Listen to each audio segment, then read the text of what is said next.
Como a fenomenologia traz resultados para os nossos pacientes? Meu nome é André Toso e eu ajudo terapeutas a se tornarem seguros e referência aplicando a fenomenologia na sua prática clínica. Essa é uma das perguntas que eu mais recebo. Como é que eu gero resultado utilizando a fenomenologia?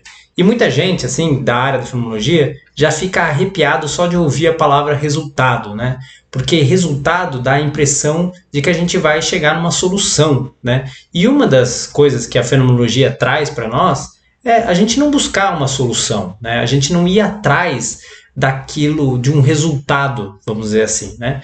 Mas a gente precisa compreender os diferentes significados de resultado, né? Porque existe o resultado mais imediato, que é o resultado do pensamento calculador, que é o resultado de uma equação matemática, por exemplo, né? Você faz toda aquela equação para chegar num resultado final. Na psicoterapia, na terapia, isso não acontece, né? Não existe um resultado final universal como numa equação matemática. Ou seja, o que eu quero dizer? Se a gente pega uma equação matemática e dá para um brasileiro resolver, o resultado tem que ser o mesmo do que o resultado de um alemão, né? A equação é a mesma, é universal o resultado. No caso da terapia e da psicoterapia, o resultado é único e singular para cada paciente. Esse resultado, né, que a gente vai falar aqui, não é o mesmo resultado da matemática, do pensamento calculador. É o resultado do pensamento meditativo. É o resultado da compreensão afetiva. E isso, cada paciente tem o seu. E como é que a gente sabe se a gente chegou no resultado? Pelo próprio paciente. É o paciente que define o que é o resultado na terapia dele. Qual é o resultado que ele quer chegar? E isso é o quê? São os objetivos terapêuticos do paciente. Não é o do terapeuta. O que o terapeuta acha, se ele acha que o paciente tem que trabalhar isso, trabalhar aquilo, diminuir a ansiedade, diminuir a depressão, não se trata disso. Se trata do que o paciente tem no seu horizonte de sentido. O que ele está querendo? Qual é o motivo, a motivação dele de estar fazendo terapia? Qual é o motivo dele estar fazendo terapia e onde ele quer chegar? Qual é o horizonte em que ele está determinado a chegar, né? Essa é a questão. Mas muitas vezes o paciente chega perdido. Nem ele sabe qual é o objetivo que ele tem. E esse é um dos objetivos da terapia. É encontrar novos caminhos. Encontrar caminhos que façam com que o paciente perceba aquele horizonte em que ele realmente quer caminhar, aquele horizonte de sentido que realmente faz sentido para ele. Então a primeira coisa que a gente tem que esclarecer aqui dessa pergunta tão assim repetida para mim é: o resultado que estamos falando aqui é diferente do resultado que está na nossa cabeça o tempo todo. Porque o resultado que está na nossa cabeça, na era da técnica, é esse resultado final, dessa solução. E como eu disse, a gente não está falando disso. Então a primeira coisa para um terapeuta que trabalha com a postura fenomenológica na sua prática clínica é ele ter clareza do que está trazendo, do que está levando o paciente até ele, né?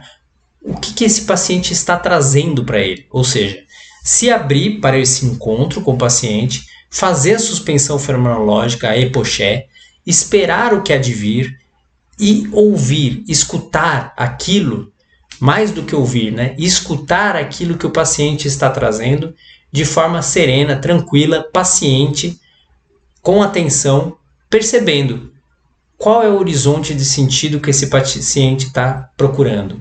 Onde ele está mirando, onde ele está querendo chegar. Então eu vou dar um exemplo. Um paciente que chega com níveis de ansiedade muito grandes, né? Ataque de pânico, diariamente tem ataques de pânico, está quase com um transtorno generalizado de ansiedade, né? Ele chega nessa condição para nós.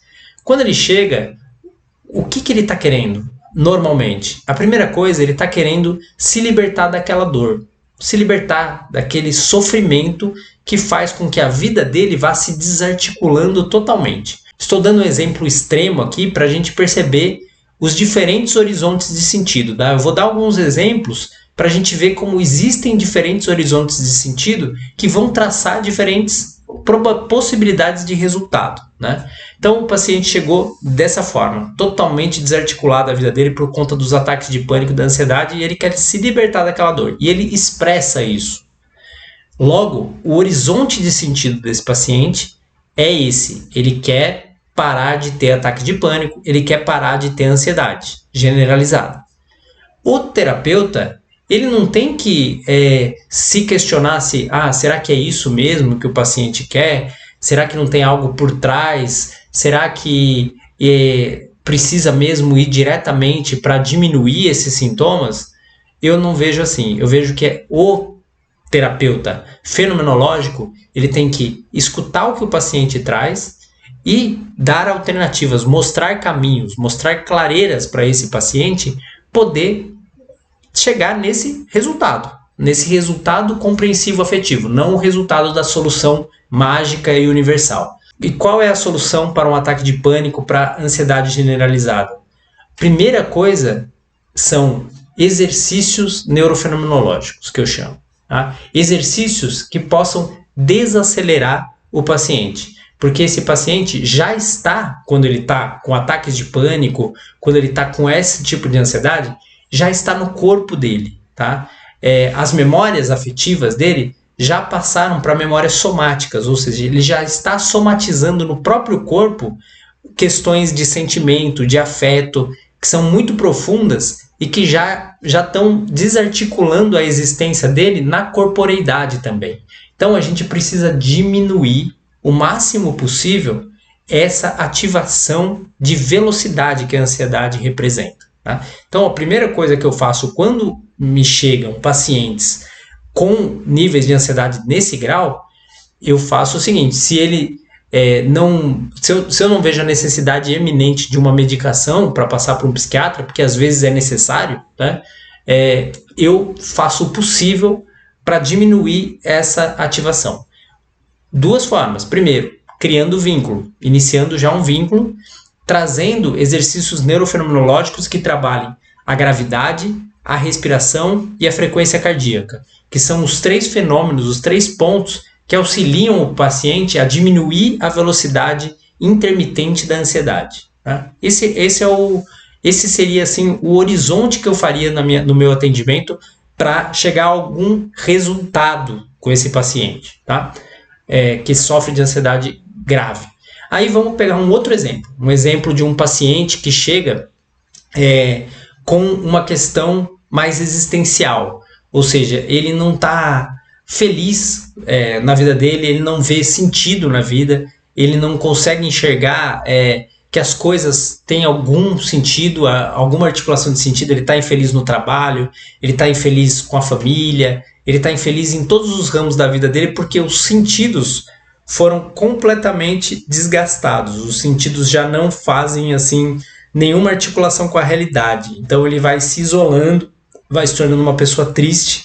Esse é um tipo de paciente também que pode chegar para nós, né? E qual é, assim, o horizonte de sentido? Se ele chega e fala que ele quer deixar de ser tão isolado, quer deixar de ser tão triste, que ele está querendo algo diferente para a vida dele, esse é o horizonte de sentido em que ele quer caminhar, né? Então a gente precisa escutar muito bem, na primeira consulta principalmente, o que esse paciente está querendo. Tá? Porque tudo vem pela necessidade do paciente, não depende de nós, né? Por isso que é fenomenológico, porque deixa aquilo que se mostra vira luz.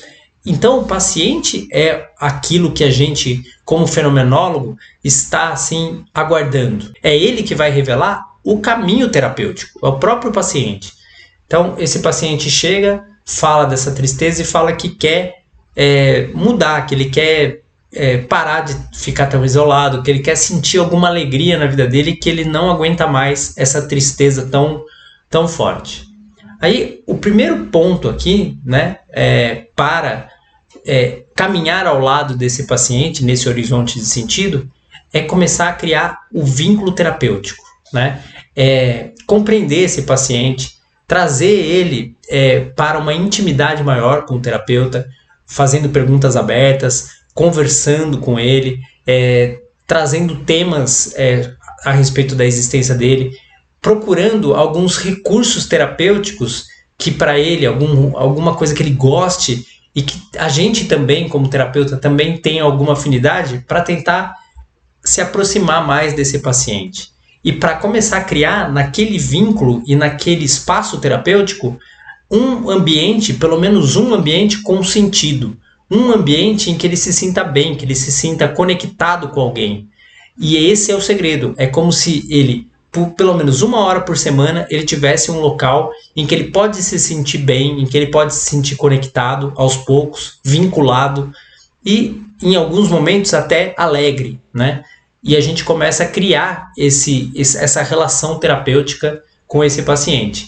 E aos poucos, devagar, a gente vai aprofundando na história do paciente, trazendo reflexões, fazendo ele aprofundar na reflexão existencial, fazendo ele procurar investigar a si mesmo até encontrar de onde vêm essas dores, de onde vem essa tristeza.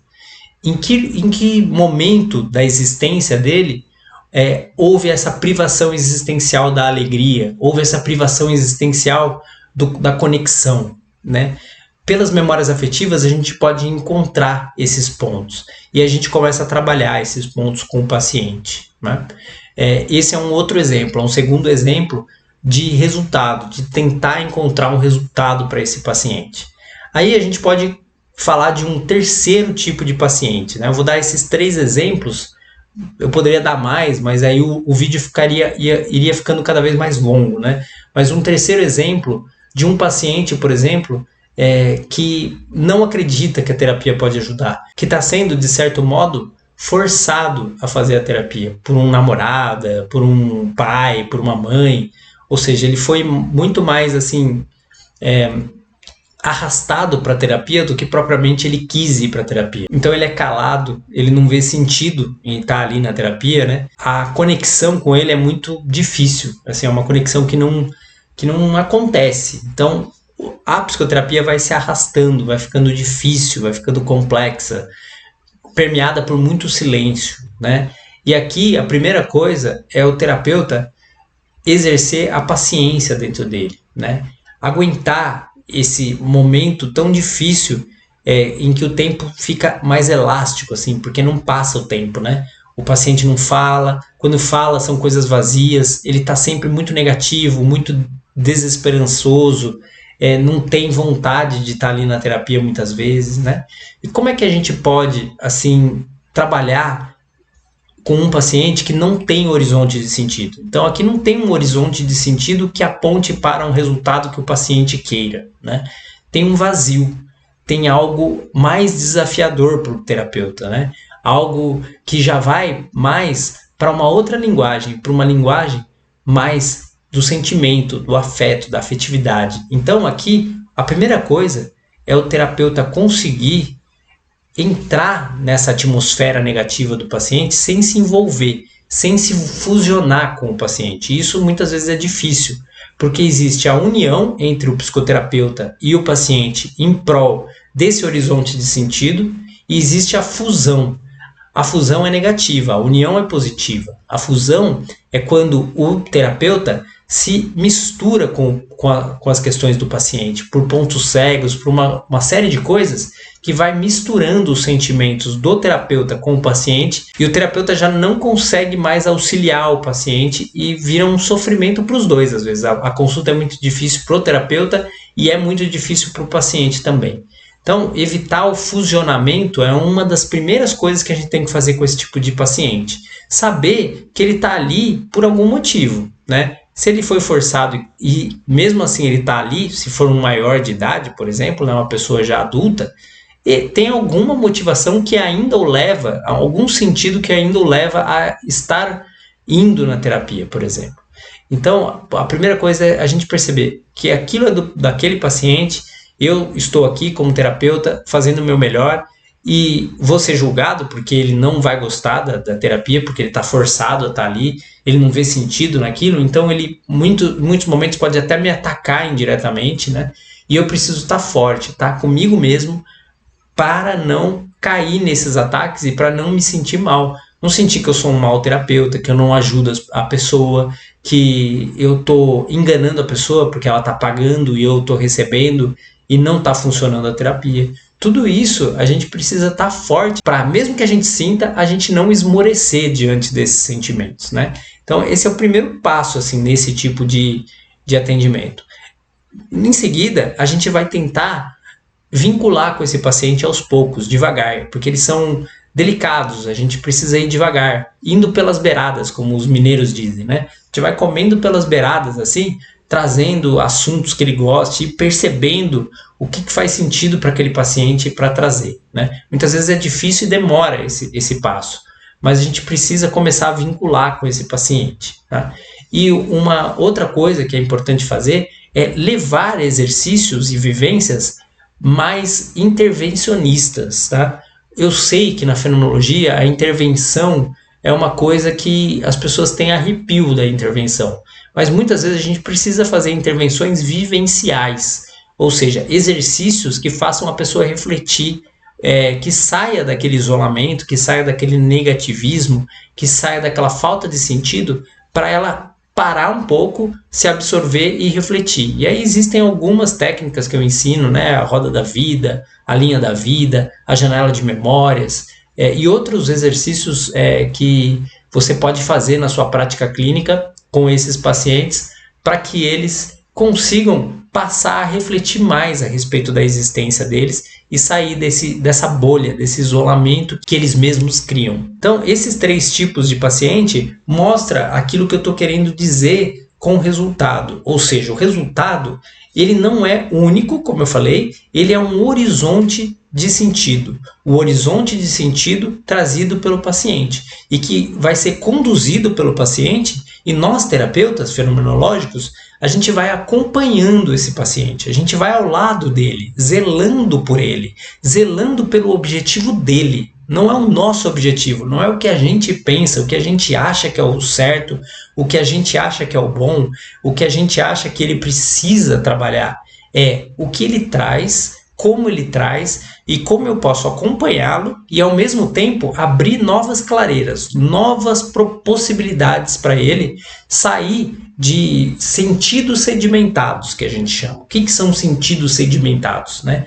Ao longo da nossa história, nós vamos passando por experiências e tendo memórias afetivas que vão formando como que sentidos sedimentados, né? Então, o que seria o sedimentado? Vou dar o exemplo que eu gosto de dar da argila, né? Os sedimentos, vários sedimentos formam a argila, né? Então, todos aqueles sedimentos de terra, ao longo da história, vão formando a argila. E ela vai ficando dura, ela vai ficando sedimentada, assim, seca, né?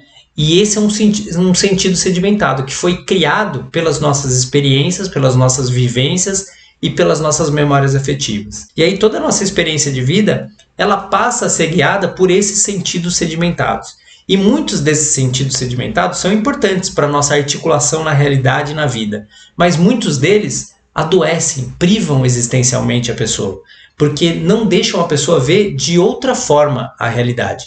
Não deixam a pessoa observar a vida com outros óculos, e ela fica presa muitas vezes em pensamentos, sentimentos, ações patológicos ou privados existencialmente, que fazem com que ela vá sofrendo, vá tendo sofrimentos, né? E que começam a ocasionar sintomas de ansiedade, sintomas de depressão, né? Mas tudo isso vem do sentimento dela, vem dos afetos, vem das experiências, da existência dela, da abertura dela como ser humano.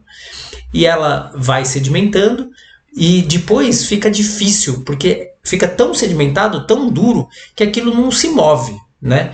E aí o que entra? Entra a conversa, a reflexão, o aprofundamento existencial, os exercícios que auxiliam ela e as vivências a tomar mais contato com o coração dela, com o afeto dela, com o sentimento dela, e é o sentimento e a emoção que vai ser como a água para essa argila, né? Que aos poucos a gente vai jogando água na argila e ela vai podendo ser moldada de uma outra maneira. É nesse momento em que o sentimento brota, vindo do coração da pessoa, né? Coração aqui como simbologia da morada do sentimento.